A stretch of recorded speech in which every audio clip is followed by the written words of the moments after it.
Is it? Are you cool? Are you cool with swearing and shit? Yeah, Okay. absolutely. I'm all about the swear life. All about it. I'm all about that cuss word life. Okay. So how you been, Glenn? Pardon me? How you been? I'm doing wonderfully. I Yeah. will when it records. Will the images be like see the reading in the back? That's backwards. Nope, I can read it. Oh, I have the mirror reflect on, I think. Beautiful. So yeah. So how's 2022? Just like 2021. Is it? Is Oh it? yeah. You don't see any changes afoot? Of course, there's always change. It's the only constant. So what's changing in your life? So you're not doing the other podcast anymore? No, Sex in the Pews is history. Hold on, I want to get something. Okay.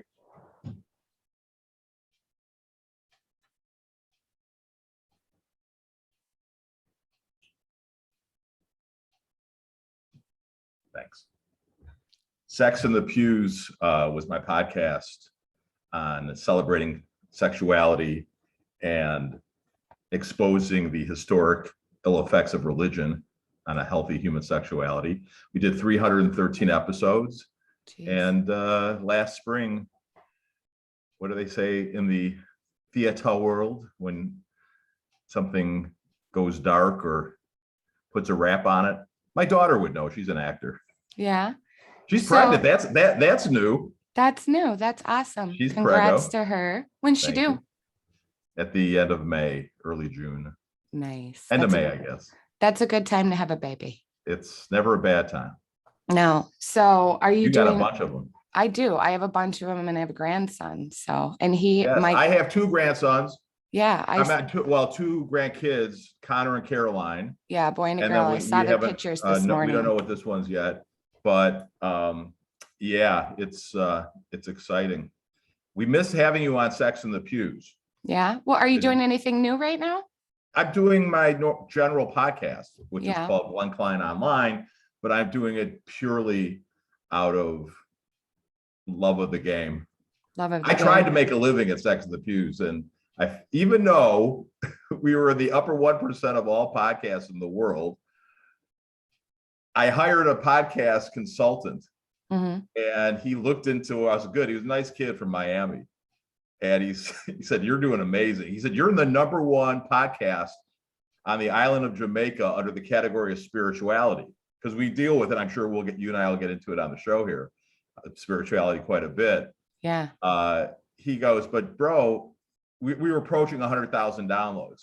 He goes, "You don't need 100,000 downloads to monetize this thing. You need 10,000 an episode." And I thought, that is not going to happen on a show with a niche. I mean, if you are doing that, you're a Ben Shapiro, you're lucky. You're a Joe Rogan, you're lucky.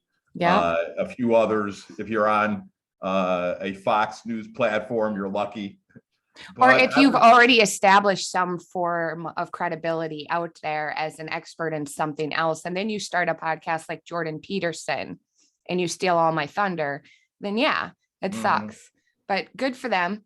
Yes, I have nothing but love for all my colleagues, and I had several successful careers, including podcasting. I didn't make any money at it, and I was a talk show host in Milwaukee at a general talk radio station. I won 4 Wisconsin Broadcasting Association awards while I was there. I ran an incredibly successful summer camp in northern Wisconsin, my boyhood camp that I bought. And so I'm a life coach. That's really what I do. That's my passion, to help people navigate this thing that we like to call life. So that's what I'm doing now full time. That's awesome. And writing. I do a lot of writing. Yeah. And you've written a book. And don't you think that it's unfortunate that we measure success with money versus just how it makes us feel? I think a lot of people get caught up in that. I've been told that too. You could be successful. And I was like, could be. I am. I do what I want to do. How is that not a success for me? Well, it is a success, but I don't think that gauging success by money is a bad thing as one gauge. It's one gauge. The most important gauge to me is, are you a person that is happy, satisfied, self-actualized, making a difference, being a blessing in the earth. That's the number one thing to me is a mark of success, is whether you are being a blessing. So for 2022, how are you seeing yourself being a blessing to others? Do you have any intentions? Yes, but it's got nothing to do with an arbitrary number on a calendar. No? At my website, coachglennklein.com, my blog is called the G-Spot blog. And if you just search 2020, you will read about my perspective on New Year's resolutions and on the fact that nothing changes from 2021 to 2022. Remember in 2020, everybody was like, I can't wait till 2020 is over. And then 2021 came. Yeah. And as I say in my blog about the concept of New Year's resolutions and New Year and new intentions and all that shit,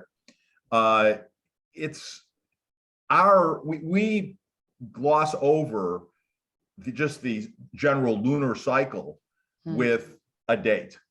Yeah. And I'm not saying that there's anything wrong with setting resolutions or goals. I think that I coach setting goals, writing goals down. It's very important.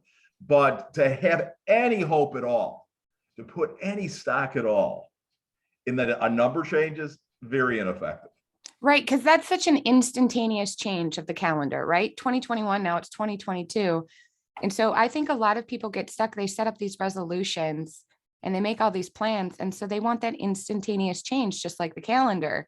And they don't realize, like, no, you're going to have to cycle through this the whole year. And then probably the next year thereafter, if you really want this to be what your ultimate is. And you have to work towards it every day. It doesn't change over a calendar. Right. That's right. Yeah. So it's not 2022 in the Hebrew calendar, by the way. What is or 2022 in the Chinese calendar. They're thousands of years ahead of the Christian calendar, and their dates are different for the new year. And it's just I always think about that. Why is their Chinese New Year different than our New Year? It's weird. Well, if you ever want to see a really incredibly smart and funny bit about the calendar, Google Louis C.K. on Christianity winning. Okay. It is, that guy's a fucking genius. And of course, he got Me Too'd a couple of years ago, or more than a couple now. He started to re-enter. He should have hired me, Danielle. He should have. Yes, to help him with his communication, re-entering. His apology was beautiful. He was like, I'm out, I got lots to learn. But he came in too fast and too hot. Yeah. And that's actually what I do. I'm actually a communications coach.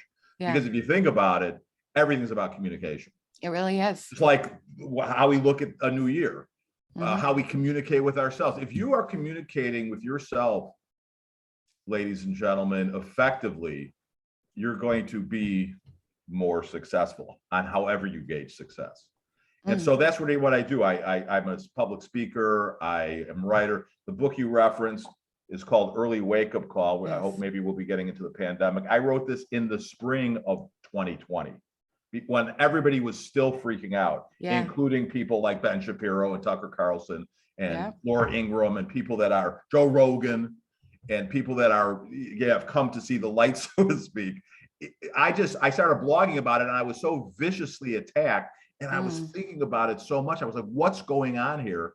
And then I realized there was a book. You can get it on Amazon. You can listen to it for free on Audible, but it's Early Wake Up Call, How a Coach's Early Warnings About the Pandemic Can Help You Now. That was the point.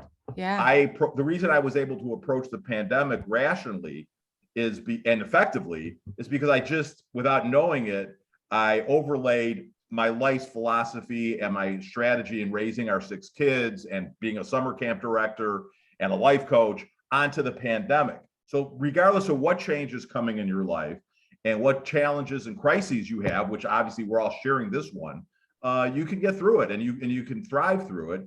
All the principles are in there, using the pandemic very directly, understanding human nature and human history and the propensity for bureaucracy and government to fuck things up almost all the time, but especially when it gets started. I mean, it's really a nightmare out there. Well, it And is. And so here's something that's interesting. So we all admit that here in the States, we can see that there's still crises. I just heard, was it Glenn Beck? He said, but the rest of the world is like over COVID. And I said, well, why do we keep seeing all these little pockets of distributions of Britain here and Germany there and France there? It seems like this crisis is really entangled out there. Do you think, have you seen that too? Are there some countries that are like, we're going back to normal, fuck all this? Or, and then there's some of us that are still stuck in this whole perpetuating the pandemic? well, it depends on the country, of course. Yeah. Israel is on their fourth round of vaccinating their public. It's a good example. I mean, they did mass lockdown. I mean, it's a country of about 6 million people, so it's a lot easier number wise. Yeah. The Omicron variant and the Delta variant just rushed in. There's some evidence now that people who have not been vaccinated, which I have not been and won't be, actually are fighting off Omicron better than the people that were double vaccinated and boosted. That's why I wonder if that has to do with our immune systems at all. Yeah, I wonder if the immune system might be kind of important. But places like Australia, they've got freaking concentration camps. I know. Quarantine camps. Places like Canada, insane. I know. Our Canadian peeps that I love so much north of the border. So, I think we're going to be getting into what the mentality is that would allow a mass hysteria like this to take place. Because I got to tell you, we have in our family a small business here in the Tampa Bay area called the Sun Bar. It's a tanning saloon. It's the only sports bar in the world for tanning. And we've got detox and massage, and it's just a place to come and relax. Well, we're just a little business. So when everything got shut down nationwide, you remember 15 days to slow the curve or slow the spread. Yeah. Even the beloved governor of the free state of Florida, Ron DeSantis, he locked everything down. Yeah. Except for remember the essential workers? I wonder where that term came from. You know where? World War II, the Third Reich. They decided who was going to go to the concentration camp based on if they were essential workers or not, or if they were going to be gassed. Were they essential to the war effort? I can't even believe they use that terminology just out of principle. Again, communication being critical. Well, we made a decision at our little tanning bar that we weren't going to close, and we never did. We've never required masks. In our little shopping center, there was a Publix, a grocery store, the liquor store. Liquor store is very essential. Very essential. Keep us drunk. Yes, and Stone, the dispensaries, essential, and of course PetSmart, the pet store. With all the other small businesses were closed. We caught some shit from a few of our clients, like, "How could you be open?" And we're like, "Don't come." But don't come we had hundreds and hundreds of people thank us for being open and getting the vitamin D and the detox. We have an ionic foot bath detox. The 15 minutes of freedom and normalcy. And we never required masks. We never put the goddamn plexiglass. By the way, we now know the masking, social distancing, none of it worked. They're still doing it. They're still fucking doing it. And so then we never closed. And the only thing we did was we required only one person to come in at a time, put them in their room, whether they were doing the detox or the massage or the tanning, and then the next person would come in. If I would say even if just a third of the businesses around the country would have done that, they wouldn't have been able to do what they've done to this economy and to this society. Well, I think the businesses should have said no in the fucking first place. Well, that's what we did. And the police would come in, they would look and just keep on going. They never came into the store, into the Sun Bar, and we made a shitload of money and a lot of friends, and we never got hurt from the lockdown. We had probably got help because it was one thing that moms and dads and young people could come and do that was bringing relief to them. But to your question, are people done with the pandemic? I am. And our governor, and I am not a Republican or a Democrat. I'm an independent. I'm libertarian in my philosophy. But Ron DeSantis has done an amazing job. He really has. He's gotten beat up for it. That's why the left hates him, because that guy's a threat. I mean, he gives it right back to him. And he's like Donald Trump with intelligence. Yeah. and, with good hair and a beautiful wife who unfortunately is battling breast cancer right now. And that's why the left, including his opponents for the upcoming election, were criticizing him for being MIA during the Omicron surge. He was taking care of his wife who was in chemotherapy for breast cancer, for goodness sake. And so he's going to crush it in the reelection, I'm sure. And then if Trump doesn't run, I think he would be the odds-on favorite to be the Republican nominee. Be a good and I haven't voted for a Democrat or Republican in decades, but I might vote for Ron DeSantis. So we are in the free state of Florida, home of the twice now Stanley Cup champion Tampa Bay Lightning. That's awesome. I love me some sports, Danielle. I've been forced to watch sports now that I'm bartending. So I watched the Wild last week. Yes, the Wild. I'm really not a sports enthusiast. They were out. They did an outside game at Target Field in St. Paul. Yeah, it was like 10 below zero. It was and the place was freezing. Yeah, they got throttled by the St. Louis Blues. What sports bar are you? Is it a sports bar? It's just a local bar here in a very small town. What's it called? It's called Woody's. Oh, they have good wood at Woody's, I bet. Good wood at Woody's, yeah. Yeah. And what's your specialty drink at Woody's? There's no such thing. Bar rescue would implode if they walked into that bar. Okay, they would he would go nuts on them. Do they allow smoking at Woody's? Outside. Outside only. Yeah, no smoking inside in Minnesota unless you are a casino. That's the rule. You can smoke in Florida at a bar. Really? Yeah, some crazy ass rule. I want Florida rules in Minnesota. I don't want to live in Florida, but I want Florida rules really bad. Florida rules. It's the thing about Florida is that it's amalgamation of the whole country. It really is. And people think, well, why was Florida always crazy? Because the country's crazy. So we have everything here. Because you have like every culture there. Right. And every generation of every culture. And now more and more people are moving here, of course. And the AOC is partying there. When the nanny state was taking over smoking all over the country, here's what they did in Florida. You can have smoking in bars. If you serve food and your gross income is 10% or more from your food service, then you can't have smoking. So guess what happened? All the places that wanted to have smoking just lowered their food expenditures to 10%, which of course hurt businesses. And then they can't have smoking. So that was the compromise here in the great state of Florida, which is to this day. And Florida is the compromising state. I see AOC spent her New Year's there. Mm-hmm. And I laughed when I saw that. The congresswoman from New York. Because that was brilliant. She has spent how many months trying to shame Florida only to go there maskless. And I thought, this is a great depiction of the overall hypocrisy that is our United States government. Right there, in a nutshell. Saying something like that, then traveling. Everybody, all the elites, all the politicians, all the elected special people, they all get away with breaking all of the rules they have set forth for us. Well, they don't all, but the hypocrisy runs rampant. Did you see what she said was in the response to the criticism of her? Oh yeah, it was all about what Republicans sexual and their frustration, sex frustration. Yeah, because they all want to fuck her. Which there may be some of that.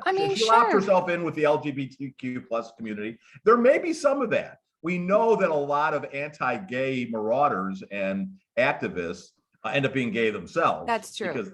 So there is some, but you don't say that shit when you're the congresswoman and one of the leaders of the Democrat Party from the great state of New York. But Andrew Cuomo had to leave office. He didn't get away with the shit, but now it looks like he cut a deal. So no criminal charges. No criminal charges. He's going to kind of get away with shit. We care so much about boxing people in and shaming them with sexual frustration, but then we actually do nothing about sexual abuse or sex trafficking. What are we supposed to do? I think that's a general, we do things about it, obviously. I give every month to an organization that's fighting human sex slave trafficking. Sex in the Pews we had two major charitable efforts. One was to stop human sex slave trafficking, and the other was to stop circumcision, both male and female circumcision, which is a heinous mutilation of babies. Sure, the people have to suffer The people have to go through the punishment, but do the elite, do the politicians, do they ever Well, suffer? they're effective, but it's all about power and control. Always has Definitely. been. I just posted something on Facebook the other day.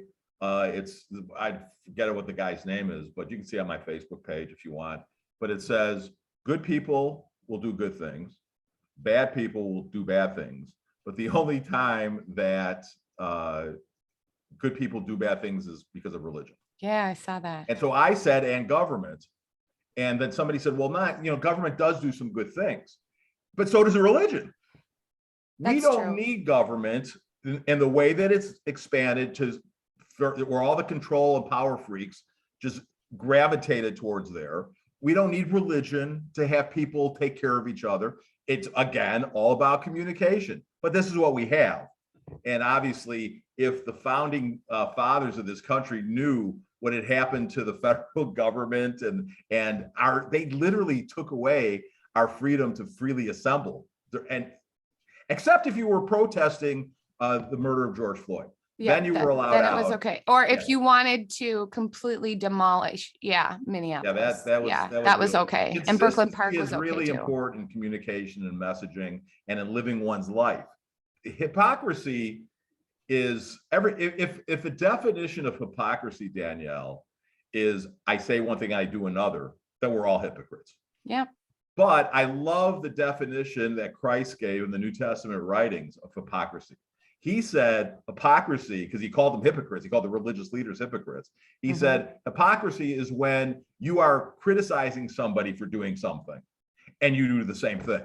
That's hypocrisy. And of course, that's government and religion are just all the time doing that. They're one of my friends on Facebook said they're kissing cousins. They're really the same thing, just in a different guise. Oh, I agree. Government They're both religion systems. and religion is government. Yeah. Religion actually means something. The word religion, again, communication, literally means to put back under bondage. See, spiritually speaking, we're free. We weren't born sinners. We were born righteous. This is the new covenant. This is a new way of looking at things. It's all about communication, self-communication between your ears. We're born righteous. Kids aren't born sinners. My babies, grandbabies weren't born sinners. They're born righteous. And then society, religion tells them you're bad, you're sinners, you need salvation. So how we look at this thing is so freaking critical. And of course, the people that are really lacking in self-esteem and security gravitate towards positions of power and professions where they can control other people and be controlled. That's the thing. And I've seen a lot of people come out and talk about, and there's psychology behind this too. There is a great number in the population of people who do want to be controlled, who want to be told what to do. They're called authoritarians. Thank you. And that's what is developing in our country right now. No, it's always been there. It's just that the mass media and social media just exacerbates everything. Yeah. It connects people, it encourages connectivity, and then it encourages separation based on people finding their identity in what they think or what political persuasion they have and all that shit. That is so freaking ineffective. It's amazing. And so we have a situation now where the people who, about a third of people are authoritarians, about a third statistically. This is why Donald Trump and Bernie Sanders rose to prominence, because in their own way, from their own political persuasion, they represented authority. For Bernie Sanders and the left, the authority is the state. For Trump, he was the authority. Only he could do what needed to be done. And the authoritarians, of course, are the base of both parties. They're the ones that are involved and want to control other people, and the pleasure police, and they know better for everybody's life, blah, blah, blah. Here's the amazing thing. This is incredible what I'm about to tell you guys. Trump wins the nomination in 2016. Hillary wins it in a really despicable way against Bernie Sanders. Yeah. 20% of the people that voted for Bernie Sanders in the Democratic primary voted for Donald Trump for president. 20 made the difference in the election. Why? Because Trump is an authoritarian. So is Bernie. Just on it, both one coin, two sides. What, they don't think Hillary is? Of course, but she's not as much as Bernie. True. Bernie's a socialist. Yeah, he is. Bernie's a fucking Democratic communist. socialist. No. Right. He is. He had his freaking honeymoon in the Soviet Union. For God's sake, you talk about a hypocrite. Oh boy, the man has 3 homes, but he's a man of the people. Man of the people. So anyway, yeah, 20%. No, Hillary is just a horrible human being, and she's perfect and righteous like everybody else. Don't misunderstand. So is Trump. So is, as I like to call him, President Leiden. What a liar Biden is. Holy mackerel. That guy, I mean, not only is he cognitively challenged these days, he's been lying his whole life. Yeah, he has. And Yeah, they all lie. Yeah, they do. He just sucks at it. And apparently he's got incredibly poor decision making. What he's done to this country in 1 year is really remarkable. It's incredible. Yeah. But the ultimate goal was really to sow division. I mean, it's never, for all that people have to say about Trump, I think he did do things policy-wise. I think he was effective in a lot of areas within the government, but Biden has been only effective in sowing division and sowing fear, and really has been the freaking dictator of helping push this mass psychosis formation. Trump was the one that accelerated the division. You think so? Trump was the one that allowed Fauci to be sicked onto this country the way that he was. Do you think he had a choice in that? Listen, bottom line, it was because how Trump handled his presidency. Forget about the decisions he made. I like a lot of the decisions Trump made. I like less regulation. I like that he made our embassy move to Jerusalem. I like that fact that if you're going to have a border, which that's a whole other conversation, you got to have a fucking border and you got to have a policy. I like the fact that we were energy exporters for the first time in decades. Gas prices were lower. I like that shit. But he is a knucklehead.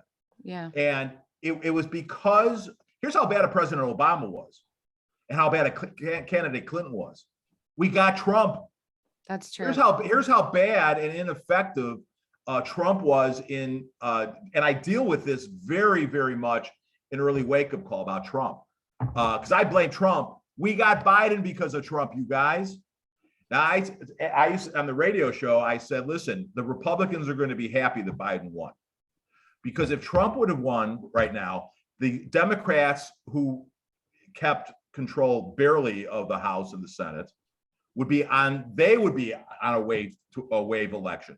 Because you can't do what we did to an economy and not have anything happen. This shit was going to happen.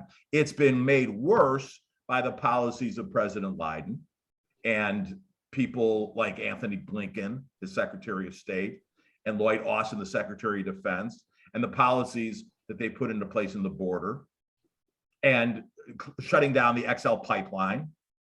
Yeah. But Trump was going to have problems, believe me. You can't pump this much money into the economy as Trump did. And not have it have a huge effect. And economies go up and down, of course. So the Republicans would be getting set to have their asses kicked in November. It's going to be the Democrats, of course. And the Republicans are going to be very happy that Biden won, because this is the natural ebb and flow of American politics. And if Trump, here's what I'm hoping for, that Trump doesn't run. Because if Trump doesn't win a run, he can be the kingmaker and anoint DeSantis or whoever, have his rallies, but he's got a new company. And maybe Jared Kushner and Ivanka and Don Jr. and Eric and all of his little people around him say, listen, Dad, you becoming president cost us billions of dollars. Why don't you just play golf, we're going to have, we'll get you this network that they're doing, the social media thing, and you can make speeches and have fun. And then he can be honored by, the chances are it's going to be a Republican president. Even Trump might win. If Trump would win again, obviously it'd be historic, but I don't think he wants to. The only guy that I think that could lose right now as a Republican is Trump. That's how much a significant percentage of the American population disdain him. And I had written Trump's inaugural speech. I had literally written his inauguration speech. Remember, he kept saying, I can pivot, I can be presidential. Well, no, I knew he couldn't. Yeah. But in my mind, I had written a reconciling, coming together. See, Biden had that type of speech in his inauguration, but he never even came close to doing it. What did Trump do as soon as he was inaugurated? He attacked the media for reporting that his crowd size was too small. Because in him, size is everything. That's an insecure man, Danielle, as you well know. Yeah, that's true. Yep. That's true. Okay, so in the end, he's going to end up taking a lot of heat after, if we get through a post-pandemic. Don't you think? Don't you think Trump's going to be the ultimate scapegoat with everything? Because I feel like Biden's already pivoting towards that, right? He continues to give Trump credit for the vaccines, but we're seeing the vaccines are not a success. And he has, focused everything on what he's dealing with as a result of Trump's choices. So don't you think that would be his campaign strategy, is to make Trump the scapegoat for everything and why everything sucks right now? Well, it doesn't make a difference with that. I mean, the media is going to be against Trump rabidly, but then they really probably subconsciously want Trump to come back and win, because I mean, CNN and MSNBC's ratings and the New York Joe Rogan's beating them all in ratings. They're in the toilet. Yeah. And so they probably want Trump to come back. But this has been true for a long, long time. Basically, my entire life is that the media is always left of center, significantly left. They just are more brazen about it now. It's so obvious. We remember when I was growing up, we only had 3 networks. We had NBC, ABC, and CBS, PBS eventually. And then here came this thing named CNN. They actually had journalistic integrity at first. Well, that's all. That's done. That's gone. You got to get your information from whatever source you can find it. I mean, like there are independent journalists and independent liberals out there, like Glenn Greenwald, who's brilliant, or Naomi Wolf, or Bobby Kennedy Jr. I've got his book on Fauci. I'm reading it now. These are Democrats. These are liberals. I can't think of this guy that's been very good on the pandemic. He's a left-wing journalist, but they're few and far between because they get ostracized immediately. And let me tell you something, people want to be accepted. They want to be liked. Yeah. Alex Berenson is his name, the guy that's done so much good work and he was one of the guys like me right on it at first. And now we have all these people like Rogan. I know you want to talk about Rogan's interview, but the truth is coming out. And this is the thing about conspiratorialists, and I know a lot of them, and I love them all, and they're all perfect, righteous, holy, sinless, blameless, without spot, without wrinkle, but they're crazy, cray-cray, because eventually the truth comes out. Yeah. Eventually, it may take 100 years. But when I was in religion back in the day, we were waiting for the end of the times, the New World Order, the Illuminati. They're still, it's just, Bill Gates now. I mean, Bill Gates is a putz, but we're not good at keeping secrets, we human beings. He's made it very obvious what his intentions are. It's not a secret club. They've been very obvious. Justin Trudeau has talked specifically in Canada about the Great Reset. This is our chance. The pandemic is our chance to reset society. And some of society obviously needs to be reset. But you can't jam your penis in a vagina or in an asshole without loving preparation and thought and lubrication. And they just want to jam this shit in. People don't want it. The people are being raped emotionally, physically, sociologically. Fuck that shit. That's not good communication. That's not effective communication. Justin Trudeau. No, the communication that has been going on has been programmed and very symbolic, to be very repetitious, to remind people to remain in a state of fear. Right. And that, I mean, and that I can pivot back to even the conspiracy theories, right? They're fun to listen to, but ultimately they sit on the fear frequency. And there's no resolution, there's no remedy, there's no attempt to correct when this kind of thing is presented to you as the way these people depict it.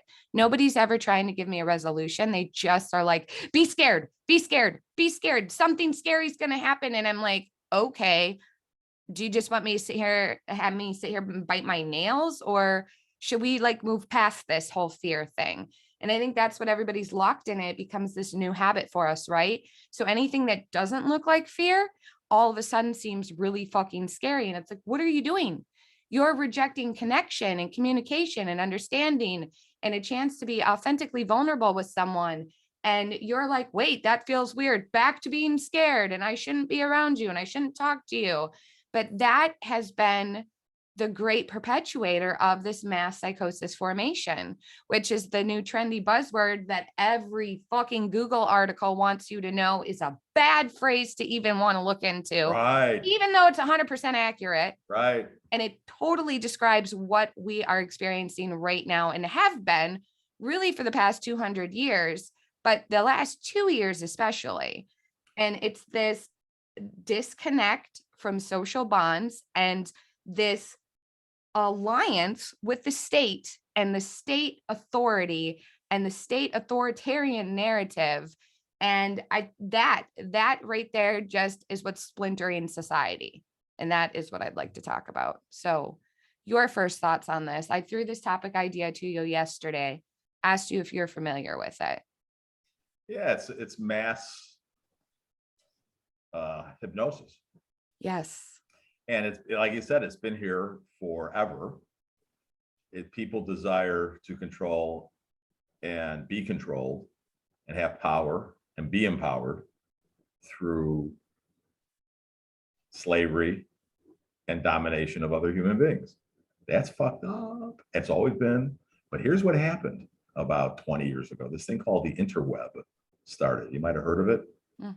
See, Hitler wouldn't have been able to do what he did without radio and film. It was a huge thing. Well, this shit's on steroids now.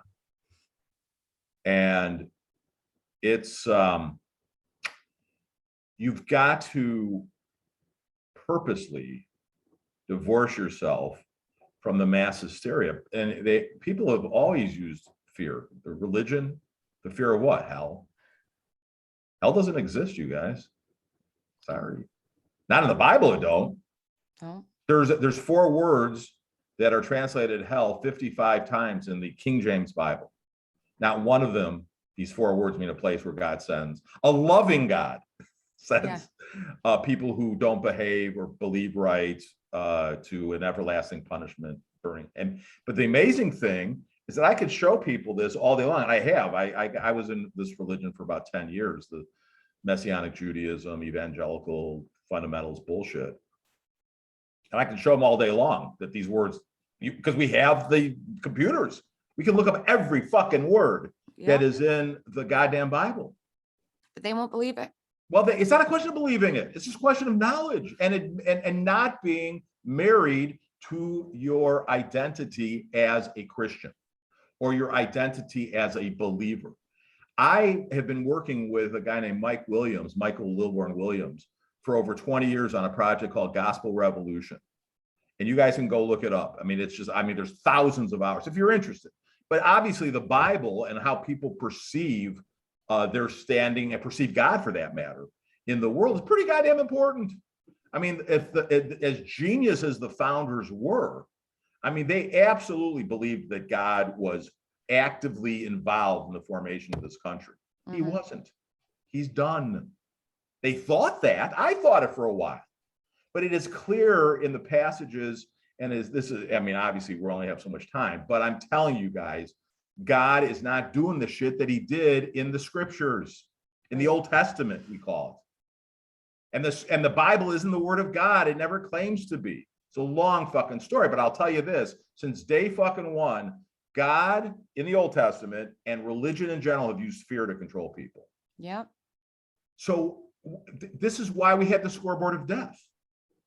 Yeah. for COVID. I mean, people were glued to see the number. Well, they never did that before. Nobody was With doing the that flu. with If they heart would disease. have, people would have freaked out then. Yeah. If CNN would have done a flu or carjackings or rape or fucking gun shootings, people would have freaked out then. Communication. We Yeah. are what we think we are. We are what we see, what we hear. This is why in my coaching practice, I am so fundamentally foundational about mindfulness practice and meditation. You guys, it saved my goddamn life. It will save yours. And wouldn't that have been something if mainstream media was trying to help us rather than just like scare the shit out of us and isolate us? They should have had experts on meditation, experts on stress management, experts on homeschooling. They should have been showing us yoga every day. Yes. Like, not just the fucking infectious disease experts and a scoreboard of death. And you're getting Trump and Fauci and Deborah Birx and all these knuckleheads. So people, smart people, very smart. I mean, I got sucked into religion. I'm not smart people can be hypnotized. I'm not a genius, but I'm not a Yeah. fucking idiot either. I'm not the sharpest knife in the drawer, but you know, I can articulate a sentence once in a while. I got sucked into it because I wanted to know the truth. Yeah. And I did have a spiritual experience with Christ as a Jewish guy. I never knew anything about Christianity. I got sucked in to the cult of Christianity. It's a cult. Sorry, guys. Sorry, kids. It kind of is. I did too. No, it's not kind of. It is. It all is. I'm trying to be gentle. Somebody says they're more favored by God than everybody else for whatever reason, that's a cult. That's religion. Religion means to put back under bondage. The new covenant way, I was starting with this earlier, is that we're free. Yeah. Religion puts people not in bondage, to put under bondage. We're all righteous. We're all righteous for what? Free for what? Whatever we want to do. They always ask me, well, then I can just go kill somebody? And I asked them, I said, do you want to kill anybody? Do you want to? Invariably they say no. No. And I said, but don't kill anybody. Ultimately, we only do what we want to do, even subconsciously or especially subconscious. You can't do something unless you have a thought first about it. You have a want to. You have a desire. So it's a Latin word, means back on the right. It's religare is the Latin root word for religion. To re-legion, to regather and put back people under slavery. Slavery for what? Listen, people want slavery of the mind. We have a survival instinct, and even smart people like myself, I didn't want to go to hell. So the fear or the flight or fight response, when you are being attacked, that's what comes in, fight or flight. And what I did in a small percentage, a growing percentage now all over the world, I fought this raping of our freedoms by the authoritarians. I fought it first with Trump, now with Biden, with, I never heard of Anthony Fauci. That guy is a knucklehead. That guy has been a knucklehead and just shady in science for decades. Yeah. And why he ever got. Dr. Robert Morgan said, it was just on there. He was like, he said his colleagues, this is the guy that came up with the vaccines, the rDNA vaccines for COVID, ironically. He was like, Fauci's just been a shyster for decades. Everybody knows it. Yeah. But we never heard, but Trump let him lead the charge. And Mike Pence can't even be in a room without his wife. With another woman. Yeah. If there's another woman there. What the fuck is that? That's a fear of females, I think is what we call it. A fear of females. But the vast majority of the population, unfortunately, instead of fighting this in love and with constructive criticism and with understanding that everybody is one and everybody's righteous and perfect, most people responded in fright, in fear, and flight, so, yeah, or fright. And when somebody's afraid enough, Danielle, they'll do anything. Oh, I agree. Germany was a very smart society, but they were afraid, and they turned their. And now, because of the internet, like we know that YouTube and Twitter, they canceled Dr. Morgan's account and took the video of Joe Rogan off. Dr. Malone. Dr. Malone, what did I say, Morgan? Dr. Robert Malone. Yeah. They took his interview as 3 hours, but it's available. Mhm. Rogan make it. It's on available. Spotify. It's on So you can Spotify. see what you need to see, you guys. If you want to see it, it's just like going to see the Bible doesn't have hell in it. But most people, I mean, my parents, God bless them, they're 85 years old. They live in LA. They think Fauci's the shit. Yeah. And they don't want to hear about it. No. And so, and that is what really precipitated this whole mass psychosis too, is what happened with the lockdowns. And so this guy, Dr. Matthias Desmet, he wrote about this in February of 2020, how social isolation was going to lead to disconnection and it was going to create a lot of problems for a lot of people, more than any virus ever could. And that first condition was that lack of social bonds, right? And so we have, and this is an effective authoritarian freaking method too, is you sever the bonds between society and you create for them a chance to bond to the authority. Yep. And that's what a lot of people did, right? So they were scared. They were disconnected. Okay. They were told they couldn't go see their relatives. You can't see your grandma. You can't see your grandson. I was like, fuck that. I'm going to see my grandson every day if I fucking want to. Again, our family, we never isolated. We had our parties, we had our Christmases, we had our we're like, fuck that. And people are like, you're getting together? Like, yes. And but here's the thing, is that as part of the information gathering, I found out prior how to kill COVID with a product called, hold on, don't go anywhere. Okay. I'm going to show it to you guys. I'm walking over to my kitchen counter.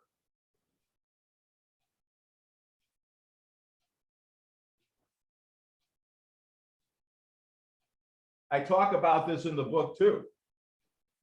I met a guy when I was doing the radio show in Milwaukee, Dr. Cass Ingram. Here it is. See this, you guys? Is that oregano? It's called Oregano. It is a super strength. This particular brand is from North American Urban Spice. I've been taking it for years, every morning. And when COVID first hit, I was stressed out like everybody else, but walking freer because I was meditating and I know human nature and I was writing about it and blah, blah, blah. But I got up one morning early on and I had remember the early symptoms, you had sore throat and a little bit of low-grade fever, sniffles. So I took not only my normal dosage, but I took 1 drop. It's very, very strong stuff, this oregano. Yeah. And I took 1 drop under my tongue, just let it sit, don't move, don't talk, let it absorb sublingually into your blood system. And then I went about 10 minutes later, I took another one. When that one settled, I hocked up a loogie, Danielle, that was the size of a quarter, that was green and yellow. It was an infection. I don't know if it was COVID or not, but I hocked it up and I've been fine ever since. That was in early 2020. My daughter, her husband, the aforementioned Hannah, had COVID, and Angel, the coming parents, they were healed from oregano. My former wife, Dawn, she ends up in the hospital typically once a quarter with bronchitis. COVID affects upper respiratory. She took this stuff. She got it. She hasn't been to the doctor in 2 years. She was sick. She had COVID bad. She just super doses, 1 drop every 10 minutes till it was gone. And there are a lot of my son in California just had it. I know person after person after person who never went to the doctor, never had to go to the hospital. If I could do anything on the planet, I would have every single person have a bottle of this in their cupboard. Yeah. There's other brands, but it is it's a proven pathogen killer. Yep. Oregano is highly antibacterial, highly antifungal. I put oregano in tea. I do a lot of teas. I do the echinacea. I do stingy nettle. I do ashwagandha. I do skullcap. What do you say to people who watch upped all of my herbs big time. What do you tell people who watch you and know you about why you smoke? Smoke cigarettes? Tobacco. What do I tell people? Yeah, who say, hey, okay, you're all health conscious, but you're inhaling a known carcinogen. What are you saying to those people? I don't know. I'm telling them to mind their business because we all have guilty pleasures. Yeah, no, that's fine. Also, Mother Tobacco can help bring your prayers to our ancestors. So if you're I don't, intentional with I your don't think that's smoking of your accurate at all. cannabis or your nicotine, if you're intentional, What kind of cigarette do you smoke? I smoke loose tobacco, You straight do? tobacco, and I pack my own. So I'm not buying the ones that are sitting on the stores filled with all the preservatives. I'm not Uh-huh. saying tobacco's any better. I don't have any No, problems. it is a little, it's less Yeah. dangerous. I smoke a There's lot a of weed, reason, so I used that to kind of smoke. helps. I used to smoke tobacco. There's a reason that lung cancer rates went through the roof in the 1950s. People have been smoking tobacco for centuries. And it would have an effect on your upper respiratory and on your circulatory system. But the cancer came in the 50s because big tobacco just added all kinds of shit to the cigarettes. Yeah. And more addictive, faster burning, over 400 poisons on top of the nicotine and tar. Yeah. And so, yeah, so if you're gonna smoke, you guys, do what Danielle had, or Loose tobacco. American Spirit, which organically grown tobacco, no bullshit in there. But yeah, I like not smoking cigarettes. I see. Here's the thing. I don't like wanna smoking. I like smoking. Yeah, I know. That's why I do it. I loved it, but I like not smoking too. Yeah. But big tobacco, big pharma, big pharma. alcohol. But I see these craft breweries, support those people. Oh But, yeah. Yeah, I mean, or local wine. Well, local breweries and local wineries, Yeah. we've got all around, like pockets everywhere, 10 miles this way, everywhere. Yeah, we're all about that. So, and big pharma, big government, big media, big tech. Fuck those people. Big Not food. the people, but the organizations that are comprised. Fuck the system. Fuck Yeah. those systems. As much as you can. Because those systems fuck us. Yeah, They yeah, rape but they don't us. even ask for permission. No. No, isn't that funny? We've been taught how important consent is, how important bodily autonomy is, how important it is for me to be able to say it's my body and my choice, and I could decide what I do. Suddenly, those rules went out the window in lieu of the COVID. And I'm like, that's when, and that started happening in the beginning. You're going to put a mask on. No, I'm not. It's my body and my choice.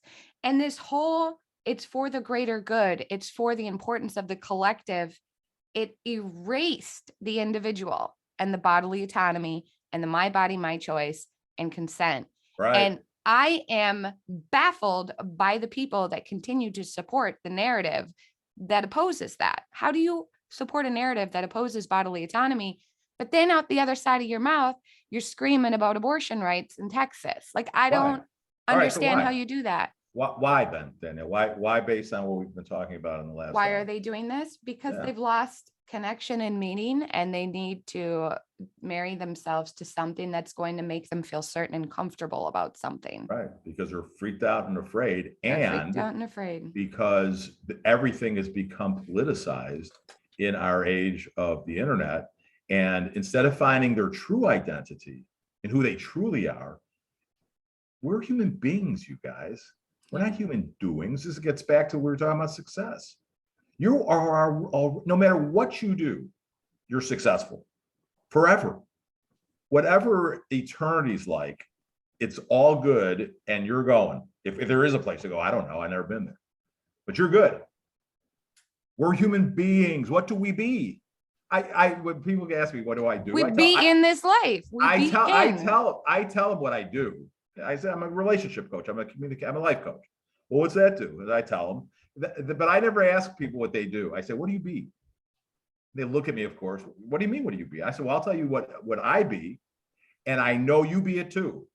You be perfect and righteous and holy and without a sin. You never were a sinner. Norman Greenbaum had a great song in the 60s, 70s called Spirit in the Sky. And he wrote the greatest lyric in rock and roll history. I've never been a sinner. I've never sinned. I have a friend in Jesus. Remember that song? I've never been a sinner. No, I've never that sinned. was before my time. Yeah, you look it up. I was born.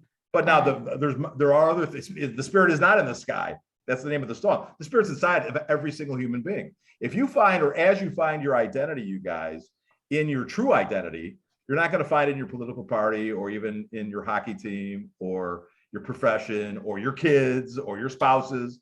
I mean, half the time people get married is because they want to prove that somebody can put up with them to the world. See, somebody can stand me, but your identity can't be in your spouse. I mean, it can be, it's not effective because people do all kinds of jerky things to you. And even if they didn't, it still wouldn't be effective. Find your identity, who you be. And that's what the coaching really, I mean, it's foundational. And then you can strategize in how to live a more effective life. Like you said, Danielle, we're in the world. How are you a better lover, more effective lover? How are you more a freer citizen? How are you a more effective friend and communicator and parent and grandparent? Then, you know, the list goes on of what we do. There's ways, but it's really the best and most effective way is to start from a foundation and a meditative life that promotes between your ears that you be this perfect, righteous individual. That happened when you were conceived. Boom. Right. For you to be in this life. Yeah. Absolutely. So, and that's, I think, the big thing that I want to focus on, right? Because I, like other people, like you've admitted to, I get sucked into it. I get freaking overwhelmed. I'm like, what the fuck is going to happen next? Oh my God. Do I need to go stock up on garbanzo beans and tuna? Like, I don't know what's going to happen next. But I find myself, you know, I go through this, like even just when I was listening to this interview about this doctor talking about this idea, I'm like, if a third of the world is under this hypnosis, what do we do? And so the only thing that we can continue to do is, and I mean, I think you maintain this too, this positive mindset of reminding people who they are, because a lot of times we forget who we are, and just really just stopping in the present moment and going, look at right now. And such a corny thing. I got this from a life coach I worked with. Right at this moment right now, I have absolutely no problem, right? I am in a house with heat. I've got clothes on. I've got food. I got coffee, whatever. Why do we over problematize our future while ignoring what's right in our present? And so for me, I've just been, okay, we need to just back to homeostasis, back to remembering who I am. And all right, well, can I interrupt you there for a second? For a second? Okay. Yeah. Why? I'll tell you why. Because human beings have really had it rough throughout our recorded history. I mean, slavery, bondage, religion, mass murders. This is on our genetic code. I'm reading a book right now by a guy named Dr. Carl Zimmer. It's called She Has Her Mother's Laugh. He's a geneticist. And pretty much everything is based on how the sperm and egg came together, you guys. Not directed by God. It just is when your mom and dad fucked and you got conceived, you were made perfect, but there were genetic predispositions that you're living out. And this 800-page book by Dr. Zimmer, who's a geneticist, but he's a very good writer too, bears this out. So not only are physical traits handed down, which they are, obviously, but emotional traits are too. And people who have the emotional trait genetically will be more susceptible to fear, more susceptible to domination. Who knows what is in their family tree? With Ancestry.com, the Mormons, God bless them, came up with this thing out of their religious obligation. Do you know that the Ancestry.com is the Mormon thing?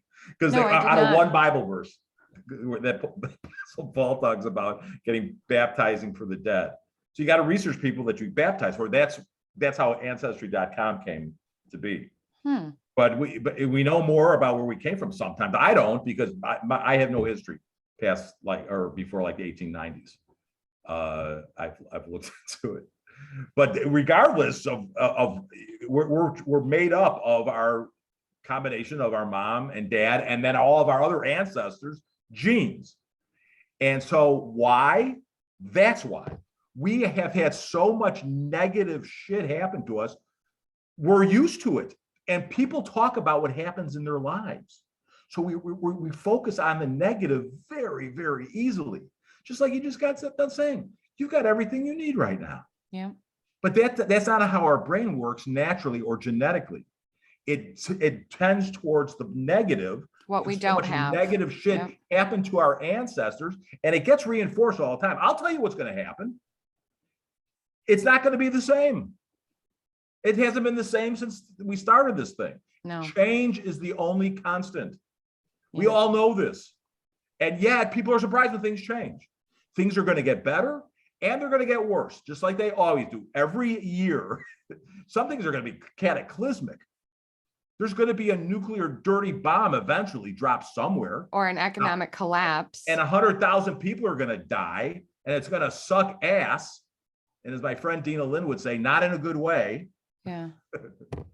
People say, how can you laugh about this? Well, if you can't laugh about this, what can you laugh about? Nothing. That's why people are so fucking miserable. Because nobody's laughing. Because I don't know if you, it was probably just satire, but someone said, don't you know, comedy is supposed to be about the family and for safety. And it was, Dave Chappelle trending again because he's a horrible human being.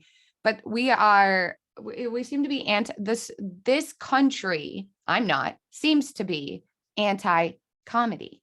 Right. Nobody wants to laugh. Everybody has to be serious and watching the death board. Why is that? Why have they attempted, the authoritarians have attempted to kill comedy? Well, because that's the first way to start eroding free speech. Right. Well, because comedy, smiling, laughing is really important. Yeah. People that are keeps us healthy. Enslaved, you don't see a lot of pictures of enslaved people when photography first started. You don't see a lot of slaves in America smiling. They were enslaved. Yeah. Free people laugh. Endorphins are released. Serotonin. Free people laugh. Yes. Laughter is an incredibly important thing. And when we find our identity in who is being made fun of, instead of the fact that this is a funny fucking joke, that's when you have to shut it down. Yeah. Guys, I can't stress this enough. Your identity is critical to meditate on and to repeat. It'll do the work for you, for your brain, if you will get it out of your mouth or hear it. There's a million ways to meditate your true righteousness, your perfection, your one. You're who I am. Yeah, we are. In Tampa here, we just had a thing happen in our football team, the Buccaneers. One of the players quit in the middle of the game last week in New York against the Jets, a guy named Antonio Brown. He took off his shoulder pads, took off his shirt on the sideline, and walked off the field in the middle of the game. Freaked out. And I wrote a blog about it. You guys can see it on my website, the G-Spot blog at Coach, Klein.com. I entitled "We Are All Antonio Brown," and how to deal with people and communicate with people in your life that are severely mentally ill or manifesting mental illness that, frankly, it brings you into danger. If the wrong guy or gal gets in control, like a Stalin or a Pol Pot or an Adolf Hitler or Kim Jong-un in North Korea or whoever, and enough people are not willing to put their lives on the line in order for freedom, these things happen. This is a huge time in the history of democracy. And because ultimately, I have nothing but optimism for the human race, because I know that things have just continued to improve in the history of the world. We have rights for women. We have rights for LGBTQ plus people. There's rights for people of color. Slavery is not an acceptable form of commerce anymore in this country. These are all really, sex slave trafficking is a known thing. We have to deal with it. But history does not go like this. Martin Luther King Jr. said, the arc of history is just, but it's long. It's going to take a long time. Yeah. It's long to us. It's not in the overall scheme of eternity. It's nothing. It's nothing. It's nothing. But again, it's how do you communicate? Do you see yourself as being part of one human experience, or is your little part of it this momentary? The scripture calls it like a wisp of wind. Just it's here and it's gone. It's like a fart in the wind. We are. But that's why every generation, it's a religious mindset, has to think they're it. Yeah. There's not going to be, let me tell you something, you guys, this thing's going to be going on for centuries and thousands of years and hundreds of millions of years to go. Yes, I know. Who was the initial pope of the environmental movement? Fucking Al Gore. What is he? Yeah. Southern Baptist. So he got rid of Christianity, but he adopted the same end time mindset. Yeah. What are they doing? They're freaking our kids out. Yeah. They're That's so why I'm glad I afraid that homeschool. they're never going to grow. Kids, you're going to grow up. I promise you, unless something untoward happens, you're going to grow up. Yeah. Yeah. Should we take care of the environment better? Of course. Yeah. But should we be forced to? Nope. Nope. No, force Human beings have a strong desire to survive and thrive, and they should be encouraged to make good decisions, not forced to. They should also be delivered some patience to be allowed to experience it firsthand for it to change them. Coercion doesn't work. No, coercion doesn't, but personal experience does. And that's the only thing that we really can see change take place with is subtly, right? Is like, it's going to take one individual who's been homophobic all his life to come into an experience with a same-sex person and have a connection with that person, have him ultimately change him. It happens. So what Corey always says, one starfish at a time. And it's in reference to the story about hurricane came, a bunch of starfish trapped on the beach. And this guy's just chucking one in the ocean one at a time. And someone says, what are you doing? You're never going to save them all. And he says, no, but I can just try one at a time. So anyway, one starfish at a time is really all it takes to, just leave it a little better off than we found it. That's the best we can hope for. And what we can do right now, whatever number we put to it. Yeah. And to strategize now, what I think we need to see is more reconnection. We've had this disconnection take place, but we have to be so bold enough to step over that invisible line that tells us that social distancing is safe and realize that what's actually better for us are social bonds. And those who feel like they need to remind other people should just keep walking in their truth, right? Like you said it earlier, I'm not getting vaccinated. That to me shows that you're also open to a conversation about that, right? So like when I was working last week, someone asked me what I thought about the vaccines. And I didn't take it as a political angle. I wasn't going to make assumptions about what he thought. I just said, look, I've never been for vaccines. I've never done the sexual transmitted vaccines. I've never done the flu.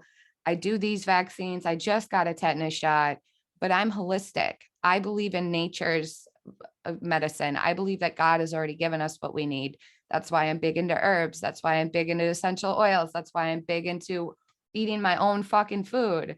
Right. And so I went on and on and on. And I said, and I'm, big into vitamins and I do this and I do that and I never get sick and this happens. And he's totally pro-vax. He thinks that I'm living dangerously, but he didn't demean me. Right. He was willing to hear the discussion. And I think if we're more patient with each other, you're going to have an opposing view for me. That's fine. But I think the only assumption I want to bring to the conversation is the assumption that you'll listen to me. And so if we're sitting around giving each other enough like space for that to actually listen, even if we're skeptical, to just listen, that's going to be ultimately what helps strengthen those connections, is that communication, that dialogue, that conversation that we can have with each other. And you don't need to be right. And I don't need to be wrong. We can just be seen and heard. And that should be enough for us, really. And that is one way to affect a greater change for reestablishing that connection. Yeah, you've heard me refer to effectiveness and ineffectiveness in the last hour. I pretty much have removed, when it comes to people's attitudes and behaviors, right and wrong, from my vocabulary, because that connotes a morality. And we're all perfect and righteous no matter what we think. Mm-hmm. Are our thoughts effective or they are ineffective? It's not effective to think that there should be a master race, for example. That's not it didn't work out for those folks very well to think that. And so are thoughts and behaviors effective or ineffective? And the way to get to be more patient, and again, the transformation that happens in the brain. And now this guy, Dr. Joe Dispenza, if you haven't found out of his work, he's proven that this kind of mindfulness practice actually scientifically positively affects the human being, our brain, T cells, our immune system, serotonin levels, dopamine. I mean, these things are really important, way better than psychotropic drugs. I just want to cut in and say, and Dr. Lori Brotto also says that mindfulness and meditation is significantly sexual. Can you say significantly like that again, please? Significantly sexual. Like No what I doubt. mean is meditation and mindfulness turn on your erotic zone. Yeah, So anyway, as you were saying, I just wanted to throw that in. it's a beautiful thing. It is. It is. Mindfulness. How is our boy Corey? He's good. He's good. He's sleeping, I think. Good for Still. him. Well, yeah, He's a sexy man, your husband. he is. His hair keeps getting longer and he just gets sexier. That's good. Yeah. And this has been good. This has been sex. It's been sex. It's called intercourse, you guys. Intercourse. We have sexual intercourse, but everything's about sex. If you can We understand, are having verbal intercourse. right? If you can understand, there's a thing called sapiosexuals, people that are turned on by people who are smart, by people's intellect. It's a real thing. It is. And if you want to understand sexuality, everything else comes from that. How do you procreate? How do you produce life and pleasure in every aspect of your life? That's the name of my company. Boom. Life and Pleasure Communications, LPC, baby. I like it. And by the way, if you guys contact me, your first session is on me. So if we connect and you want to continue, we do. And I mean, it's getting good, man. It is getting amazing. And to jump in, the water's great. The water is fucking toasty. And it's online with Glenn Klein, right? No, you just go to Coach Glenn Klein. Coach Glenn Klein. 2 N's in Glenn Klein, like Calvin, with not as much money yet. Yes, I'm coming for you, Calvin. CoachGlennKlein.com, and for everything's there. My podcast, you can connect to Sex in the Pews. You can connect to the General Topic Show. I got to have you on the Glenn Klein Online, Danielle. Turnabout is fair play. All the Danielle Kingstrom appearances in Sex in the Pews is available there. Yeah. Those were hot. Those were good. I like that one that I called in and you were recording. That was pretty cool. I just let you on, right? Yeah. That was good. That was good. And this was good. And you're amazing. Always, thank Keep you, on Glenn. smoking and being smoking. And just love you people. Shalom, everybody.